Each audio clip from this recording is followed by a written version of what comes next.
Welcome to Lucretius Today. This is a podcast dedicated to the poet Lucretius, who wrote On the Nature of Things, the only complete presentation of Epicurean philosophy left to us from the ancient world. Each week we'll walk you through the Epicurean text and we'll discuss how Epicurean philosophy can apply to you today. If you find the Epicurean worldview attractive, we invite you to join us in the study of Epicurus at EpicureanFriends.com, where you'll find a discussion thread for each of our podcast episodes and many other topics. We're now in the middle of a series of podcasts intended to provide a general overview of Epicurean philosophy based on the organizational structure employed by Norman DeWitt in his book, Epicurus and His Philosophy. Now let's join the discussion.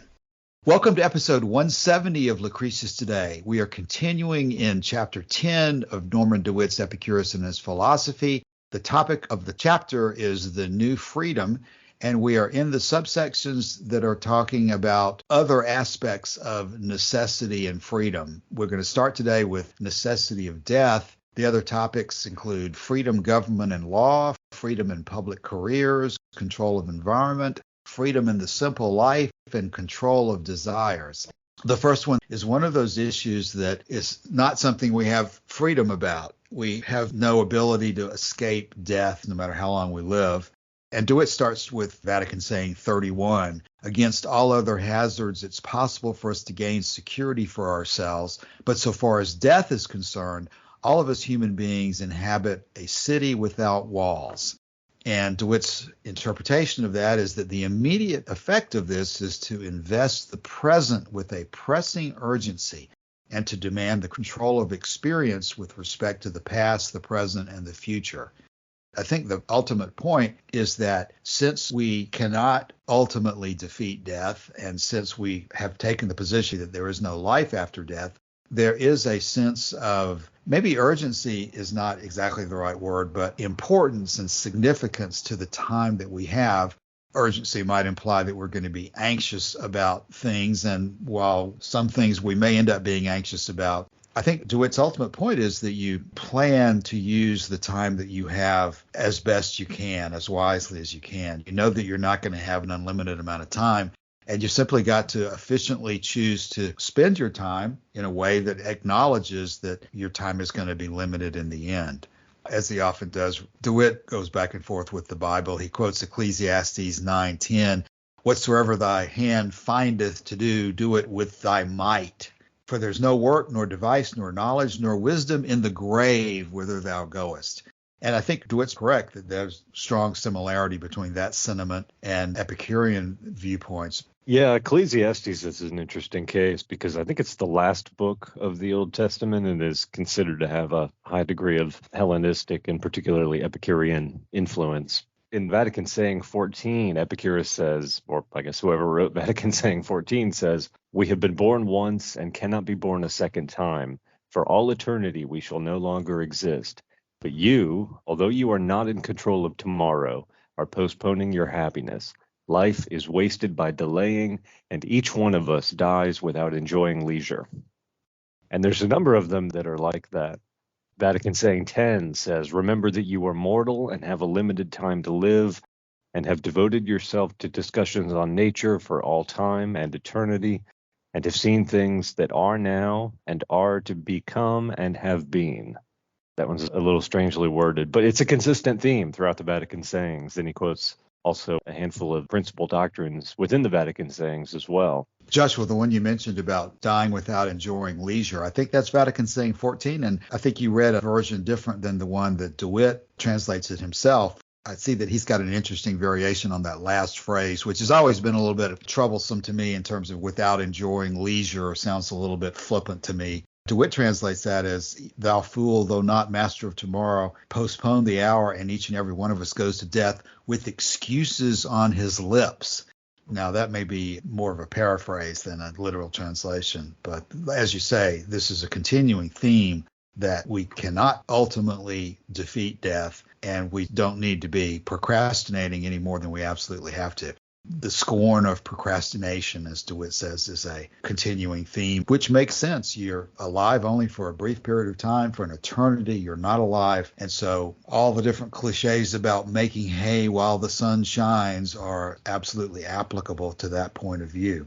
I think he quotes the Hippocratic doctrine of life is short, art is long, and the occasion urgent. The point in all of this is Yes. that you are going to die. That's as certain as anything in life, is that you are going to die. And the question that should bring up in your mind is, how are you going to live your life, knowing that that's true? Are you going to spend your life banking on the idea, which some people will try and promise to you, that there's something beyond the grave? And for Epicurus, the answer is no. He's not going to rely on that. And everything that is ever going to happen to you is going to happen to you in this brief span of years that has been given to you in this world and not in the next. Right. And DeWitt has inserted that here in the context of freedom and determinism, certainly as an issue of necessity, because as people say, death and taxes perhaps are the only things that are absolutely certain in life.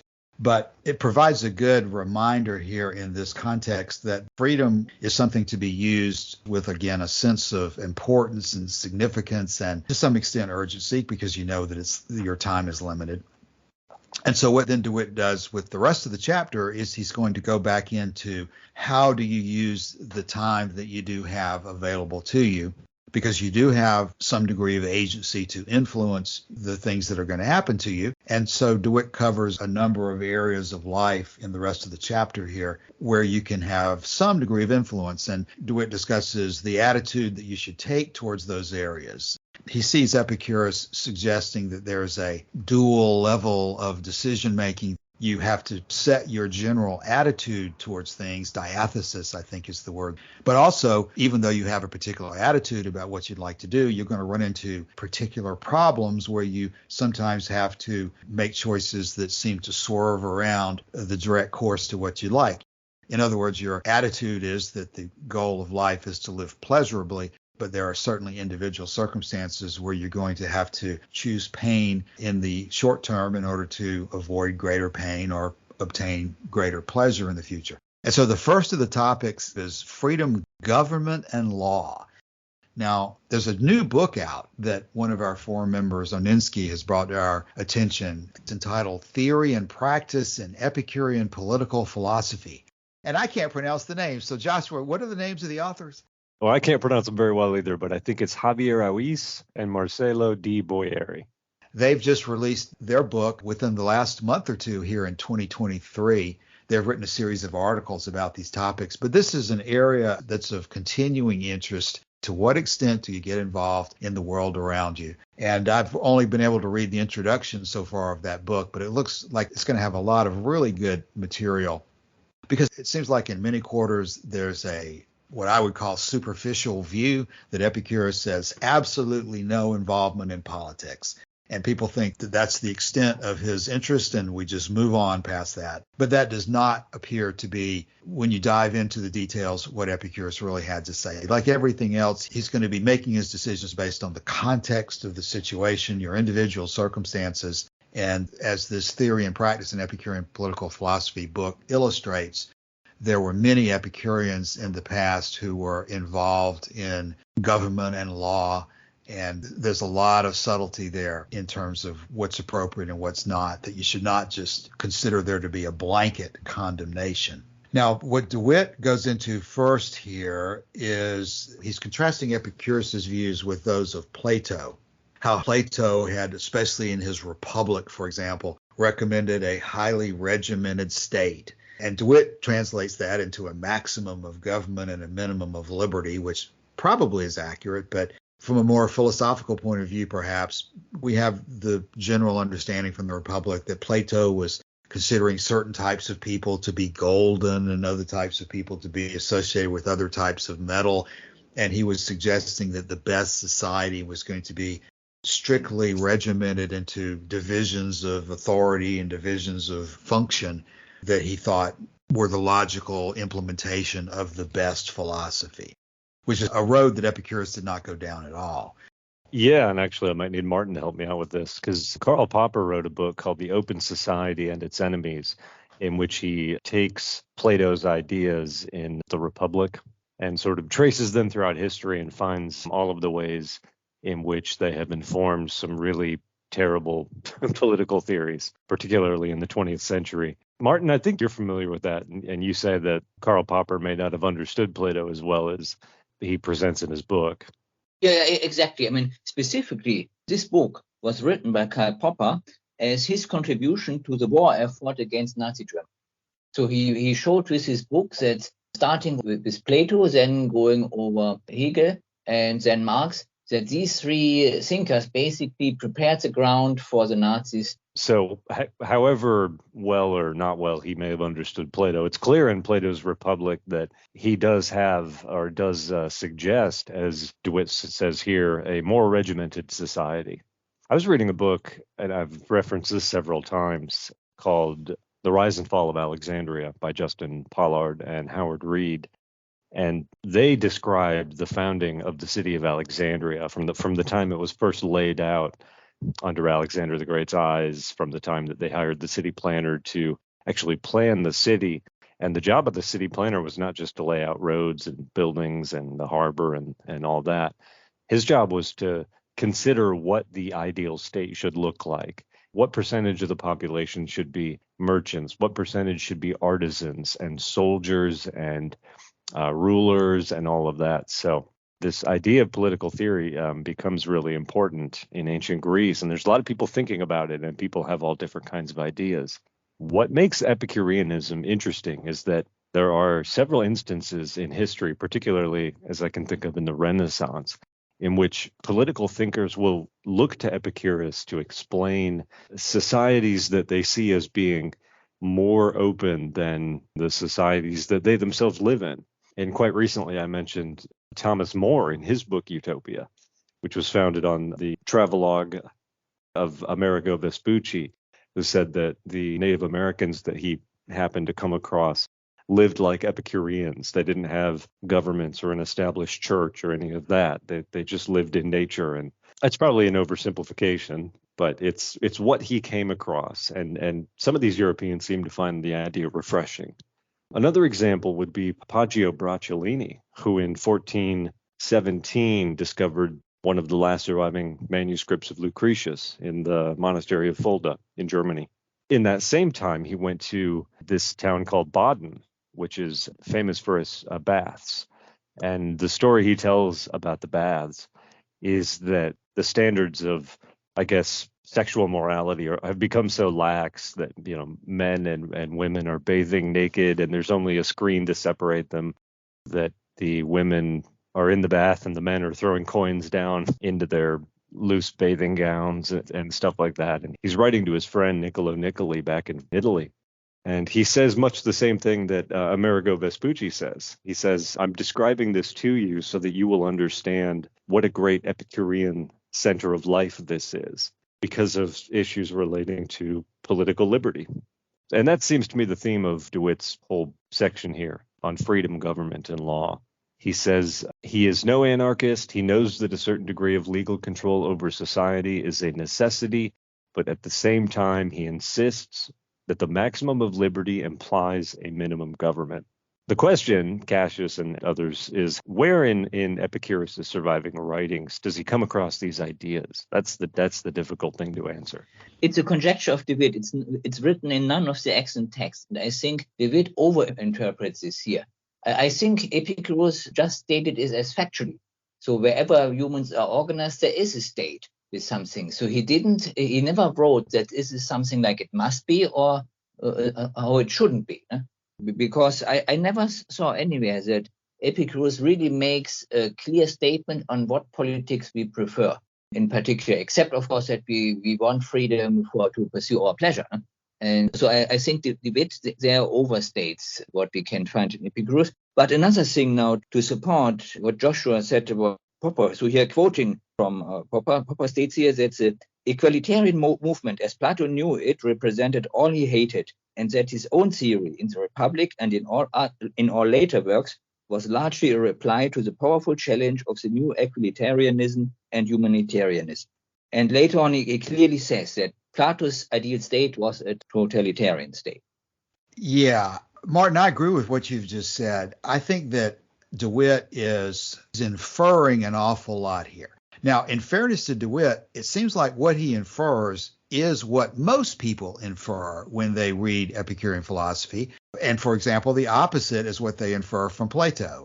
We do our best to avoid current political discussions because our focus is on understanding Epicurean philosophy without getting sidetracked into contemporary debates that would just distract us from understanding the philosophy in the first place. But obviously, as Joshua has been talking about, as Martin just mentioned with Karl Popper, everybody who looks at the ancient Greeks comes away with an application of what the fundamentals that they're talking about would lead you to conclude. And I don't think I've ever heard anybody suggest that Plato leads you to conclude that a libertarian government is the best way to go to let everybody do what they want to do. And on the other hand, most people who read Epicurus do end up with this conclusion that if you're valuing freedom and the pursuit of individual pleasure and happiness, then there's an implication at least that the government is going to at least not stand in the way of that, if not actually assist it. So the general implications of these positions seem to be pretty consistent to me, at least when I see commentators go into this kind of a discussion that DeWitt is going to here. In fact, I was looking at this as we started today. We're on chapter 10 of 15 chapters. And when we get to chapter 14 under the new virtues, there is a section on justice where we'll come back to the doctrines from 30 to 40 that do talk about all these issues. But we're not ever going to get into a really strong focus on justice until that point. But he does talk about, for example, authorized doctrine 31, the justice of nature is a covenant of advantage not to injure one another or be injured. And I would say it's probably fair of DeWitt to derive from that he says the very word covenant implies a democratic process and the free choice of the individual, as opposed to the imposition of enactments by the lawgiver or the golden few, as in Plato's system. It seems like most commentators seem to reach conclusions that are similar to that. But I agree with you that there is certainly not in Epicurean philosophy a specific endorsement of a particular system of government. He doesn't praise democracy at any point that I can see. On the other hand, he's clearly warning people against participating as a lackey of a king. It seems like there's discussions of that, although he does allow it, it seems like. The individual often does not have the ability to control what type of government that he finds himself under, but the individual has the goal of happiness. I would presume that what we're saying here is that to the extent possible, the individual is going to maneuver and navigate within whatever system he finds himself for his happiness to the extent that he can. Right. And there's that story of the flight from Mytilene and the angry Platonists that he had ruffled up when he was there. And this brief episode where it's difficult to get a handle on what actually happened, but he seems to have taken refuge within the holdings of a local ruler. So whether he was at court or some other thing, it's hard to say. But you're totally right. We can say for certain, of course, things like, do kings have a divine right to hold power that they were given by a god? No, of course not. That you couldn't say that in Epicurean theory. Were the pharaohs of Egypt gods themselves? No, that's not true either. So there are a very small handful of specific situations where we can say for sure one way or another. But for the most part, we're kind of, there's a lot of detail that gets filled in a conversation like this one, because there just aren't enough surviving texts to really know in the detailed level what he would have suggested as far as government. For example, I understand the Roman example, if not Greek, would be that there would be times in war or a particular threat to the country where you would have a dictator. But on the other hand, most of the time, the Romans, at least in the Republican period, were very anti-kingship. So it's always seemed to me that it made the most sense that you just have to decide your governmental issues based on the context that you're facing, because we do have sort of ideologies that seem to control the way people think. You'll get wedded to a particular position that this form of government is always the best in every situation for every person at every time.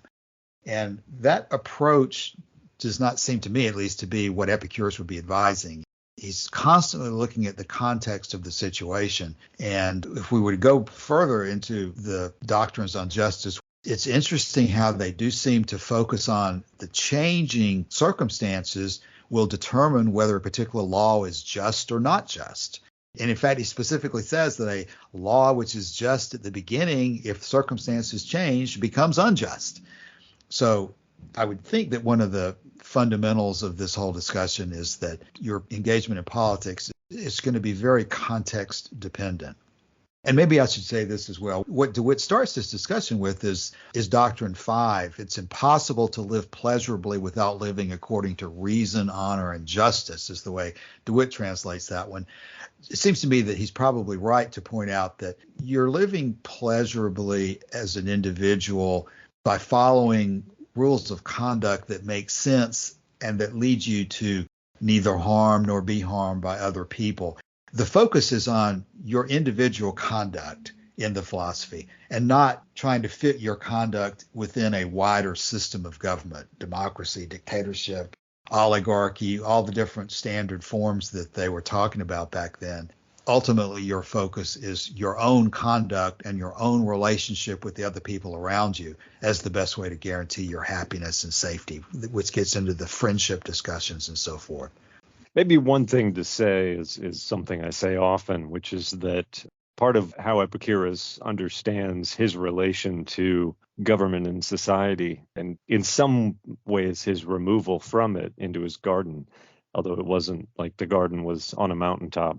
It's not like a Japanese temple where it's, so far away that you can't even get to it. It's on the main road outside of the Dipylon Gate. But he sees what has happened to Anaxagoras, who was, for his own philosophy, condemned to die and survived only by exile in Lampsacus, of all places.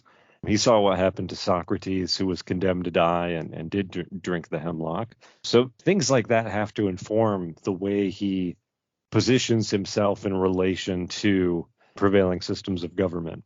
Because sometimes it's just not worth dying for the right to teach your philosophy in the gymnasium, if it's just as good to teach your philosophy in your own private garden. And this is another point that Socrates, at his own trial, because they accused him of denying that the sun was a divinity, and he said that essentially, it's ludicrous to accuse me of this when, for one thing, I haven't even put this position forward. But for another, Anaxagoras' books are available in the marketplace for a drachma. And he did claim that the sun was a hot ball of metal the size of the Peloponnese. Yeah, and Joshua, that leads into what DeWitt closes this section with.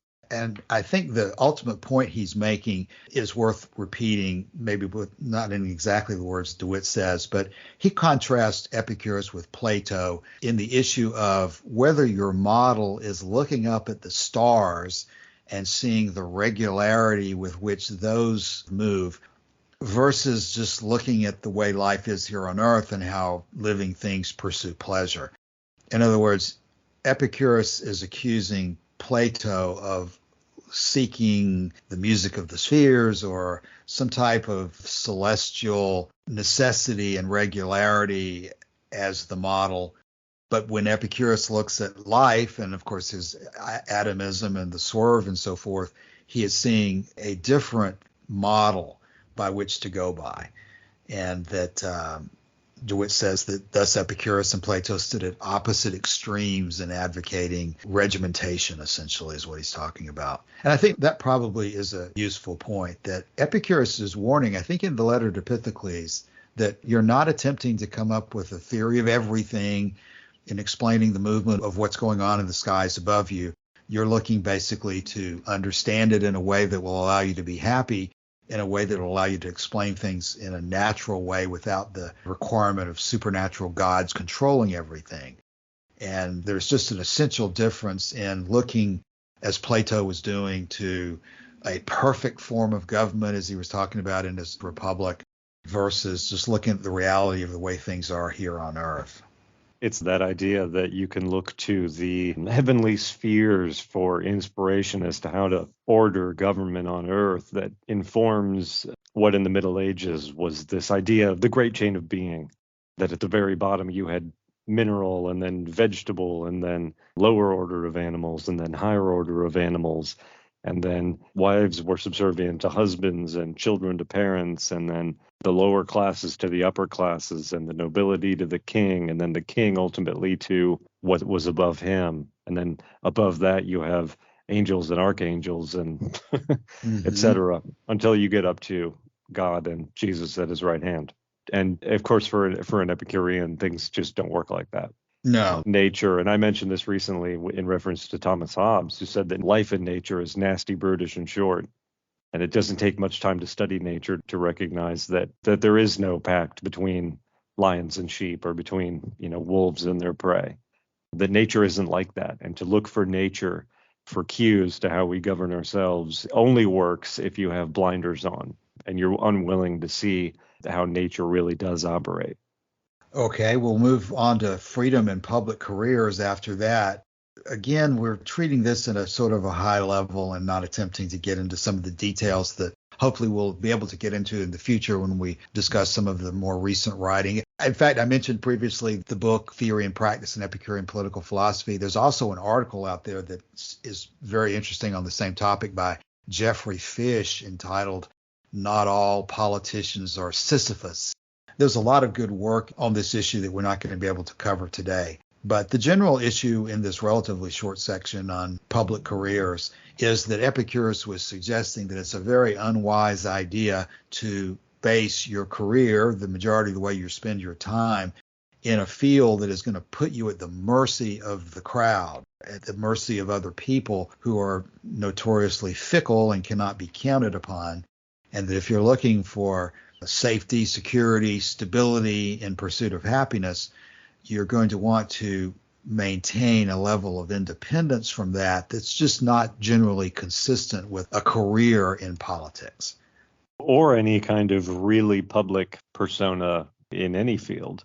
Socrates was not a politician, but when a bare majority decides whether you live or die, some years that's going to go in your favor, some years it's not. And it only takes one time to not go in your favor for the effect to be permanent. So there's a point to which removing yourself from some of this just is good for your longevity.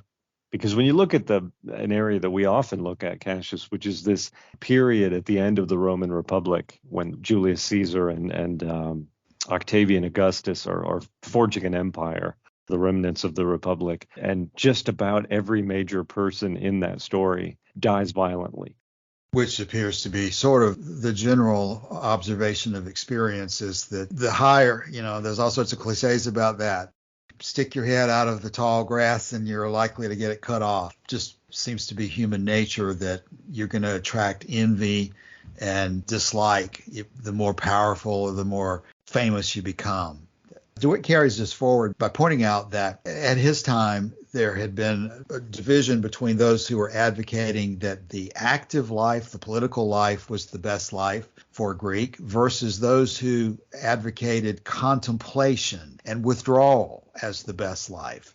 DeWitt says Epicurus heightened the heat of the controversy by rejecting both the political life and the contemplative life as Plato and Aristotle had extolled it. There was a monk, the first monk to bring Buddhism to China. I think it was Bodhidharma. What the story is that he sat in a cave staring at the wall for so long that his eyes burned 2 holes into the wall. Epicurus is not advocating that level of removal from society. He's not in the center of it. He's not so far removed from it that he's burning holes in the walls of a cave with his eyes. He's, as I say, right there on the Dipolon Road. Really no more removed from society than the academy, which was also on that road. So it's not so much the physical removal that is important to him. It's more in practice, in many ways, he removed himself from society by not seeking public favor, by not taking the political route, by not teaching in the gymnasium. It was issues like that he avoided those practices, but he also didn't go into the desert and, become a hermit. He avoided both of the extremes. I think DeWitt does a pretty good job with this, and he says that discerning the approach of Epicurus is not difficult. The objective of life is happiness, and to attain this, the individual must retain control of his experience. And this is where he gets back into this double choice. He says the control means the choice of 2 things. You have to choose your attitude, and then you choose the particular instance. The most important is to choose the attitude. He quotes Diogenes of Oinoanda as saying the secret of happiness is in the diathesis, the attitude, of which we are the sole arbiters. But that doesn't mean that in any particular instance you're going to be able to follow your general inclination. DeWitt goes on to point out that there's careers in both democracies and royal courts, but that he was recommending that the best idea was to try to avoid both of those if you could. And this bleeds back into the issue of living the simple life. You focus on the issue that you don't really need all that many things in life in order to be happy. And that he says in Vatican Saying 67, a life of freedom cannot acquire great wealth because of success in this being difficult apart from servitude to mobs or to monarchs. In both cases, whether it's a democracy, whether it's a dictatorship of some other kind, you're going to attract a lot of unwelcome attention the more wealthy and ostentatious and how many gold chains you wear on your neck may be one example of that. The more you are showing off your wealth, what's the word? Conspicuous consumption might be one of the issues that comes under this umbrella, that the more conspicuous you are in flouting your wealth and success to others, the more likely you are to bring envy, the desire to take that wealth away from you by the people. He cites Seneca as saying that Epicurus had told his friend Idomeneus that he should do his best to escape from the court of Lysimachus and make haste before some major emergency should arrive and deprive you of the liberty of withdrawing, which is just going to be your general situation, that if you are engaged in this career of exposing yourself as a matter of long standing to the whims of either the mob or of the monarchs, you're jeopardizing your safety and happiness. And along with that, he cites Vatican Saying 58, we must plan our escape from the prison house of the conventional education and political careers, which is a subject that both Plutarch and Cicero and many others over time have used to criticize Epicurus, because they're saying that Epicurus is advising just absolute non-participation in public affairs or the protection of the public, which I think would be going too far in accusing Epicurus of, because I don't think Epicurus suggested that you should just turn a total blind eye to what's going on around you. When action is necessary to protect your friends, you're going to have to take such action. And Francis writes A Few Days in Athens. She uses the illustration of Epicurus himself going to the aid of a friend of his who was in jeopardy of drowning in a stream. You simply have to, at certain times, take action. You can't just remain aloof of everything that's going on around you. Yeah, one thing I don't see mention of in this chapter is this inscription which records Philonides of Laodicea. It's one of the oldest inscriptions that gives any record of the work of any Epicurean, and he lived between 200 and 130 BC, and he was at court, in the court of the Seleucid dynasty during the reigns of Antiochus IV Epiphanes and Demetrius I Soter, which means savior. And there's this inscription which celebrates him and his activities. So in one of the earliest surviving physical remnants of anything relating to Epicureanism, we have this inscription celebrating the political career of an Epicurean. So it's clear that from the very earliest period, it was kind of a mixed question as to whether they would go into politics or not. And you can cite examples in which they did, and of course many examples in which they didn't. One episode that DeWitt does mention here in this section is about Cicero complaining to Atticus after the assassination of Julius Caesar. He accuses Atticus of mentioning Epicurus and daring to warn me to keep out of the political game. Again, Atticus is one of your examples of someone who was not necessarily engaged himself in the middle of taking a political position, but he was maneuvering within this political environment in which he ended up trying to remain friends with everyone on both sides of the issue. Yeah, Cicero was killed when he was being carried in a litter, and his hands and maybe his tongue were nailed to the Senate door. He did certainly meet an extremely gruesome end.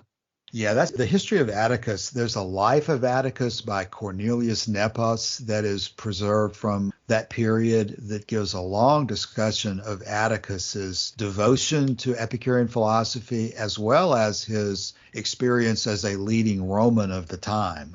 I constantly refer to Cassius Longinus as another Epicurean who's intimately involved in political action, but perhaps Atticus might be one of the most well-documented and maybe best examples of how it's generally best, if you can, to try to remain on good terms with as many people as you can. And Atticus was apparently very successful at doing that, even in the middle of one of the most divisive periods of Roman history. Yes, and one of the great scholars of Lucretius, Dennis Lambin, I mean, really one of the really most influential scholars ever to work on the poem, also edited a Life of Atticus by Cornelius Nepos. So that's out there if you want to go read that. Now, continuing on, there's another subsection called Control of Environment. I think we're basically continuing to talk about the same general subject. In this section, DeWitt talks about the phrase live unknown that is reported by Plutarch to have been associated with Epicurus. And the Greek for that is late biosas, saying that for Don's benefit. Right. DeWitt says this saying is not found in the extant writings of Epicurus and is reported by Plutarch invidiously, as if Epicurus had courted fame by his writings while advising his disciples to shun it. But DeWitt says that Epicurus was not averse to fame, provided it came unsought. What he did desire, in fact, was a fame that was earned and deserved. His warning was against the notoriety that is earned in the public assembly and on the street. The other point to be made there is one that Diogenes Laertius makes when he says that Epicurus's friends cannot be counted by whole cities, right? That his influence has spread so wide and so far, but that he has made so many more friends than enemies by doing it in the way that he did it, that he doesn't suffer the consequences that might otherwise come to him. Right. It seems like the general consensus is that during Epicurus's lifetime, he was well liked in Athens. He wasn't persecuted in Athens, no evidence that he was ever hauled up on any kind of charges in Athens. But during his lifetime, he seems to have been well liked. And not just in Athens. He was writing letters to Epicurean schools, around the Aegean. The early growth, and DeWitt said this early on in this book, the early growth of the Epicurean school was in Ionia and in Asia Minor. It actually wasn't on the Greek mainland.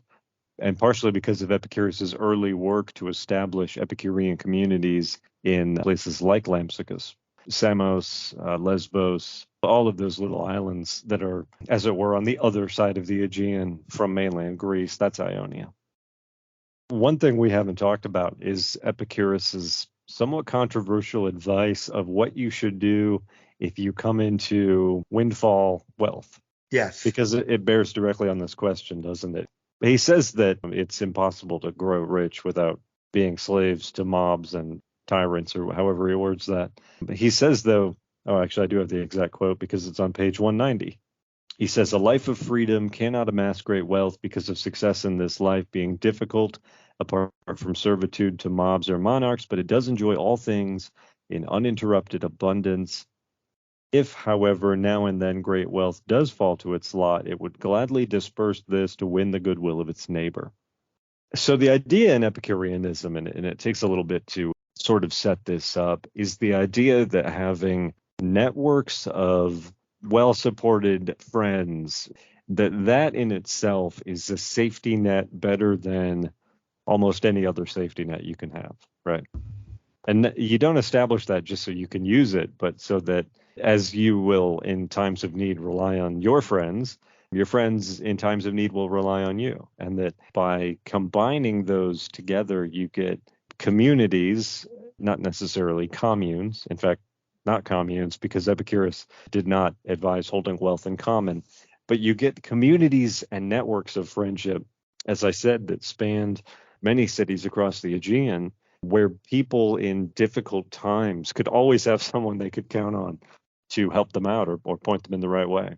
Lucian describes the episode in which Alexander the Oraclemonger paid the captain and crew of a ship to throw him overboard in the middle of a voyage.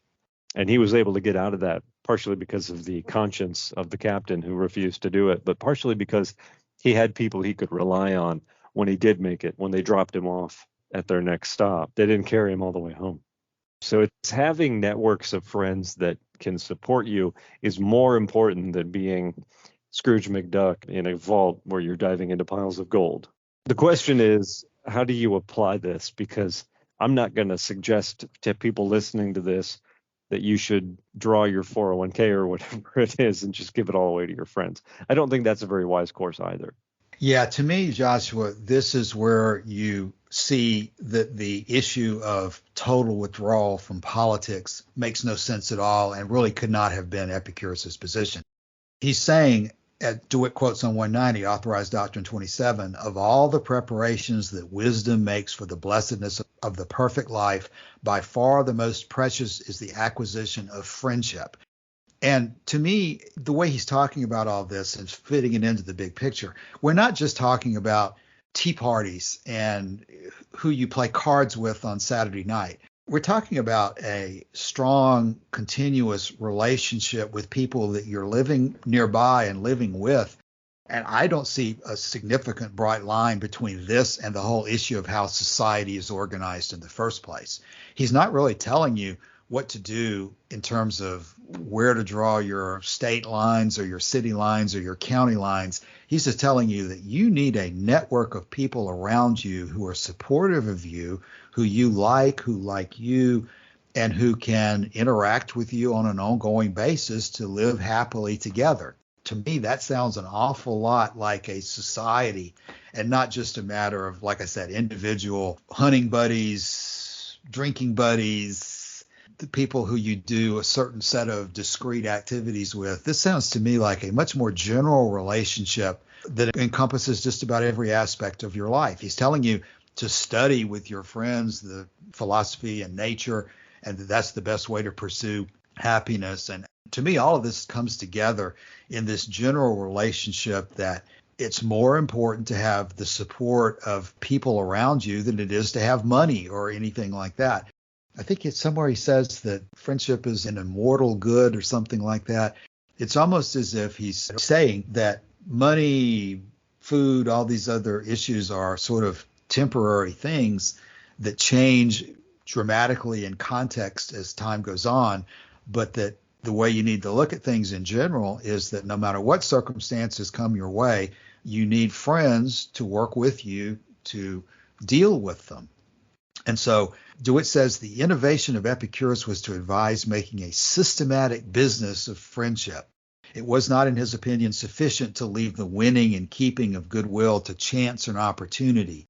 To win and to keep it was to become an integral part of the control of the environment for the sake of happiness and security, which meant freedom.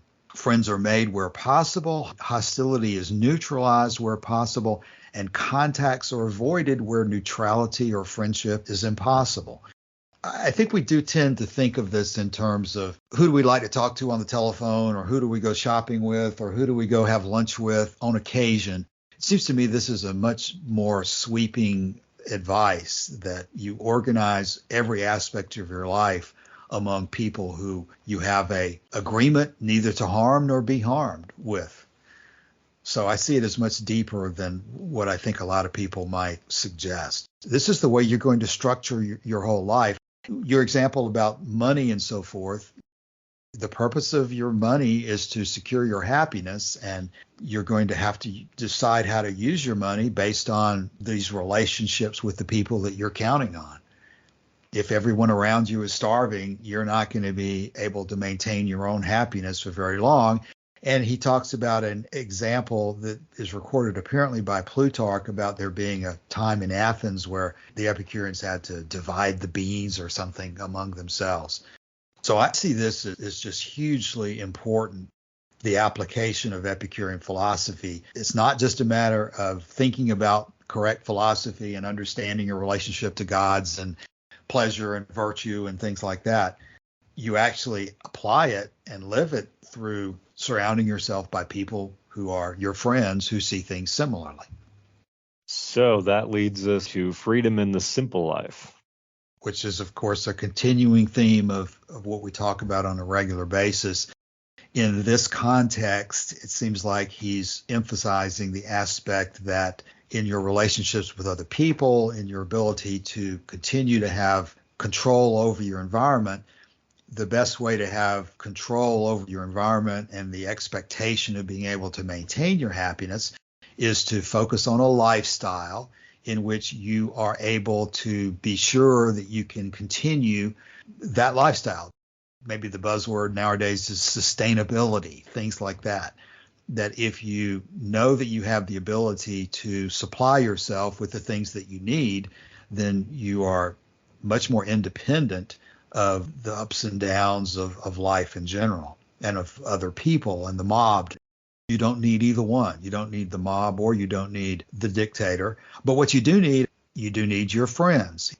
DeWitt, he quotes the section, "We judge self-sufficiency to be a great good, not meaning that we should live on little under all circumstances, but that we may be content with little when we do not have plenty." A little bit before that, Cassius, he says, I'm not sure who he's quoting here because he mentions Horace and Epicurus, but he says, before you look for something to eat and drink, you should look around for companions with whom to eat and drink. Mm-hmm. For life without a friend is just the gulping of a lion and a wolf. Yes. That in some ways it's not just beneficial to you, but it's also more civilized life, and it's better and more pleasurable if you have friends to share it with. I like something that you find here on 193 where he says, quoting Horace here, I think, who says in Latin, dulce est desipere in loco, which DeWitt says means not merely it is a pleasure to forget one's philosophy on occasion, but that it is a special pleasure to forget one's philosophy on occasion. And we talk about this typically in reference to things like food. If a fine dinner is presented to you, you're not going to refuse that for the sake of simplicity. That would be silly. I mentioned last week Diogenes the Cynic refusing fine garments and demanding his threadbare cloak back. An Epicurean is not going to make that choice. If they're presented with something nicer than what they're accustomed to, they're going to take it because it's pleasurable. And the danger would be becoming accustomed to something that is beyond your means to sustain. But that phrase, it is a pleasure to forget one's philosophy on occasion, is something I'm going to have to remember, because the next section is control of desires. And I can occasionally have too much of talking about natural and necessary and so forth. So yes, I guess the dulce Latin that you're quoting, that evokes book 2 of Lucretius, right? Dulce means it's sweet. Is that? Yeah. Yeah, yep. It's sweet to occasionally forget in circumstances. Now, DeWitt's paraphrasing that and extending it to talk about philosophy, because I'm not sure that the word philosophy is in that sentence, but it's sweet to sometimes forget yourself. Maybe? It's sweet to sometimes forget your place, I think. Yeah, because like you said, that's a reference to what DeWitt's going to talk about next in terms of condensation of pleasure. And he ends the discussion in this chapter by talking about the 20th. I have that quote from Horace if you want me to read it. Okay, yes. He says, "It is delightful to play the fool occasionally. It is nice to throw aside one's dignity and relax at the proper time." The point he's making is that we're not following a simple lifestyle in order to just follow a simple lifestyle. We're following it so that we can be, quote, unshrinking before the inevitable vicissitudes of life and fearless in the face of fortune, because we know that we can be happy even if we do have only the simple diet. But when we are confronted with the possibilities or able to obtain the more luxurious diet or lifestyle, we don't shrink back from that either. We just don't accustom ourselves to it and believe that it's necessary for our happiness. Right. You're not going to bankrupt yourself looking for the best meal that money can buy and trying to live on that, because you won't be able to do it. And the pain that is going to accrue to you is going to be far, far greater than the pleasure you get from eating it. And so this last section about control of desires, as you were saying a moment ago, Joshua, is focused on basically that you need to maintain an understanding of the big picture and not let yourself get carried away out of context with pursuing things that are not necessary. For example, the luxuries we're talking about. But what DeWitt goes into is that he's, again, avoiding the terminology of both Plato and Aristotle. He's not talking about the harmonies between parts of the soul or about a mean and virtues. He's setting up the logical construct that in order to be happy, a man must possess freedom, But freedom is not a right, but an achievement, and it consists in maintaining and retaining control of your experience under all circumstances. And that's not going to be the Stoics' suppression of desire. It's going to be looking at your circumstances, realizing that happiness is your goal, but doing what's necessary under the individual circumstances to best achieve happiness, not just for the sake of controlling everything, but because control leads you to the happiest result. And he goes on to say, quoting Vatican Saying 59, people say the stomach is insatiable, but it is not the stomach that is insatiable. They have a false opinion about the limitless quantity required to fill the stomach. In other words, it's the desire that is grown out of all proportion to what is really needful. To emancipate oneself from this servitude to false opinion and to make every act an act of choice is made possible through practical reason. That's DeWitt talking there. And this is where he introduces the natural and necessary aspect of things again, because he considers that to be an attitude. That when you understand that some things are natural and necessary and you fit them into all those categories, that gives you a general understanding of the possibilities that confront you. But then within that general understanding, you have to do what's stated in Vatican Saying number 71. You look at the particular choice according to the question, quote, what will be the result for me if the object of this desire is fulfilled, and what if it's not fulfilled? It's plain pragmatism, as DeWitt says here, the control of experience for the sake of happiness. You're not looking to categorize, again, we talk about these categories of natural and necessary and so forth. You don't really gain anything by simply spending all your time thinking about categories and trying to fit everything into a specific label. I talk sometimes about sitting down and preparing a spreadsheet of trying to label everything and fit it into a particular category.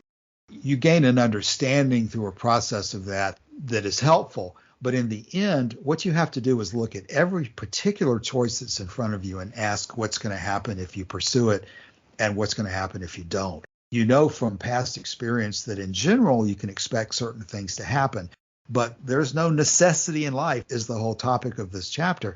And simply because you choose to follow a formula that has worked for you in the past is no guarantee of future results, as they say in the financial industry. Past experience is no guarantee of future performance.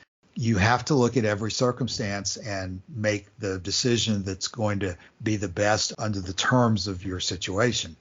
So as we begin to reach the end of chapter 10 here, the final issue is how Lucretius makes the point that the freedom that we have, that we've been discussing all through this chapter, allows us to hope to attain a happy life. DeWitt says, the text of Lucretius is explicit, quote, in these matters I do seem able to make this assertion, that so infinitesimal are the residual traces of natural faults which reason cannot eradicate from the educated, that nothing hinders them from passing a life worthy of the gods.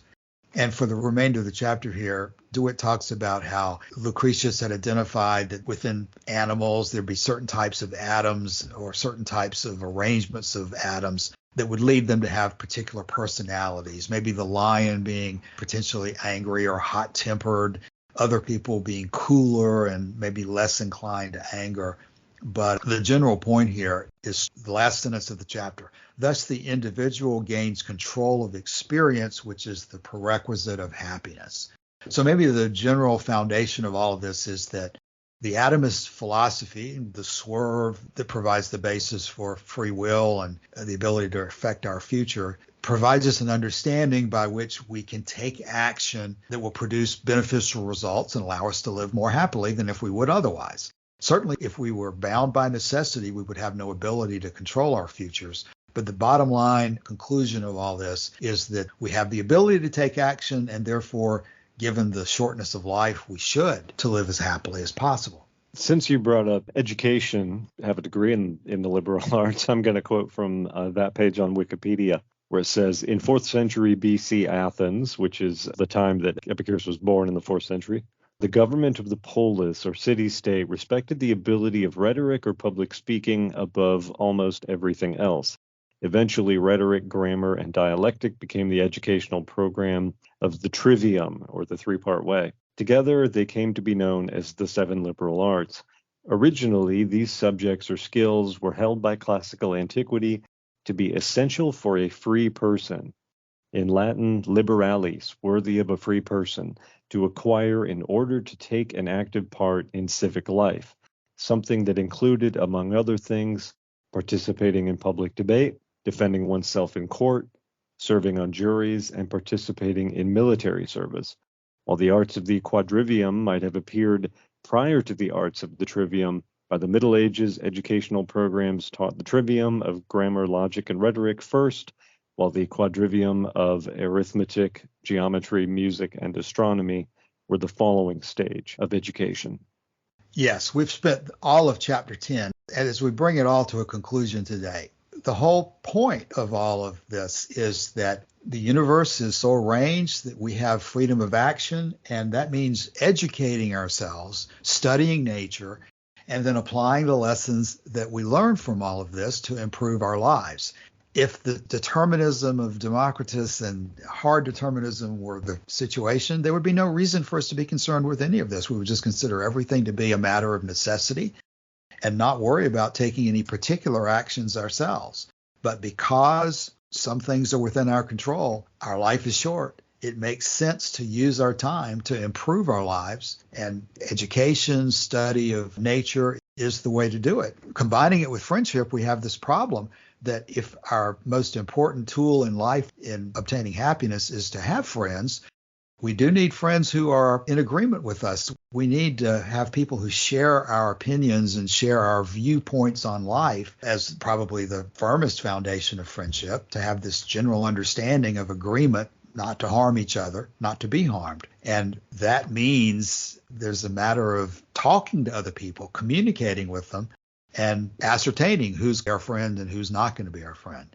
All of this is a matter of education, might not be exactly the right word, but it's certainly communication with other people. We don't just live the best life by reading a book and storing within our minds some knowledge without application. So we've come to the end of chapter 10. Next week, we're going to start a whole new section on soul, sensation, and mind, chapter 11. For today, hopefully we've, over the last several episodes, hit the issue of freedom and determinism hard enough.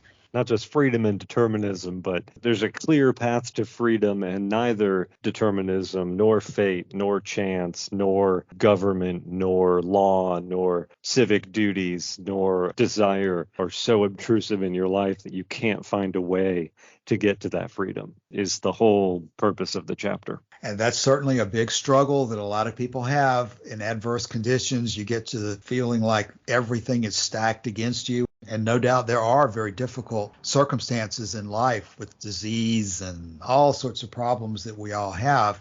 And what do you do when confronted with all that? At root, you need an attitude of realizing that your life is short, but you do have some flexibility. And no matter how bad the cards you may be dealt at a particular time, it's up to you to do the best with the table as it's set for you. There's not a supernatural God. There's not a force of fate out there or a force of luck that's going to come to your assistance. Ultimately, things are, to a large degree, something that you have to take charge of yourself. So maybe with that, we should go to closing statements for the day and for the chapter. Martin, closing thoughts. I have nothing to add, thanks. Okay. Calasini, anything today? I have nothing to add, thank you. Joshua. Not fully related, but I'm reading the PDF as we go through this, and I'm on page 205 out of 397. And of course, that's including all of the extra material at the back of the book that we won't read. So we seem to be well over halfway, in other words, in our project of going through this book. So we are making progress. Right. This has been one of those sections that possibly takes people by surprise when they go through a book like this and think that they're going to hear all about the details of pleasure. But it's a foundational point that if we don't have the ability to make choices and see the results of our choices, then everything else falls apart. So we've started out in the process by eliminating that, and we continue through the practical application of nature as we find it. Okay, well, with that, we have completed chapter 10. And we'll be back next week to take up Chapter 11, Soul, Sensation, and Mind. In the meantime, please come by the forum and let us know any questions or comments, or just engage in general discussion about Epicurus with us. Thanks for your time today. We'll be back next week.